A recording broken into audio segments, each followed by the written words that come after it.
Hello friends, good morning. तर आज आपण बनवणार आहोत चमचमीत असं मटणचा रस्सा आणि थोडासा वेगळ्या पद्धतीने बनवणार आहे आज मी.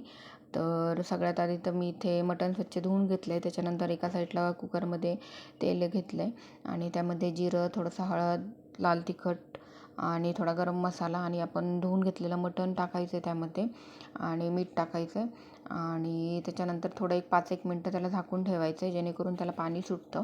आणि त्याच्यानंतर लगेचच एका साईडला मी पाणी गरम करायला ठेवलं आहे आणि कधी पण चिकन मटण शिजवताना गरमच पाणी टाकायचं.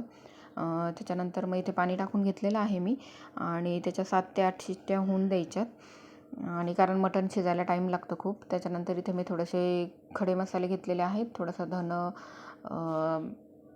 अद्रक, लसूण, त्याच्यानंतर कांदा, टोमॅटो, खोबरं आणि बाकी जे काही मसाले आहेत ते घेतलेले आहेत. कोथिंबीर घेतलेली आहे थोडीशी आणि मसाल्यांमध्ये मी लवंग, मिरी, दालचिनी, स्टारफूल असे थोडे खडे मसाले घेतलेले आहेत मी.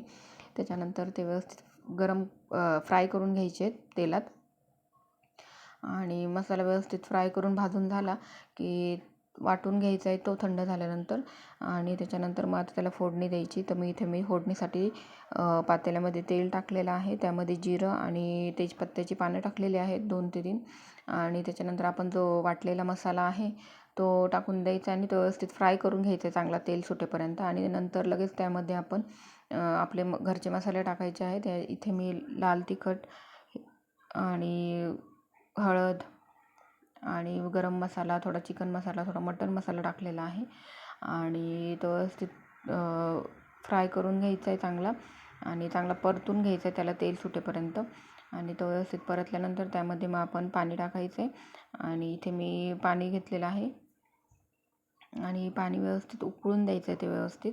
इथे मी थोडंसं पाणी टाकलं आहे आधी, त्याच्यानंतर मग तुम्हाला जेवढं क्वांटिटी पाहिजे तेवढी टाकायची आहे.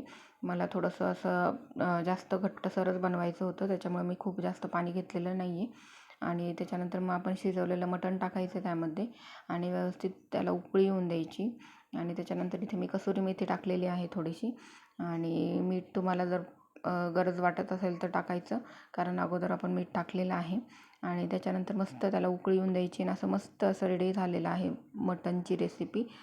तुम्ही घरी नक्की ट्राय करा आणि रेसिपी आवडली तर कमेंट करून नक्की सांगा. थँक्यू.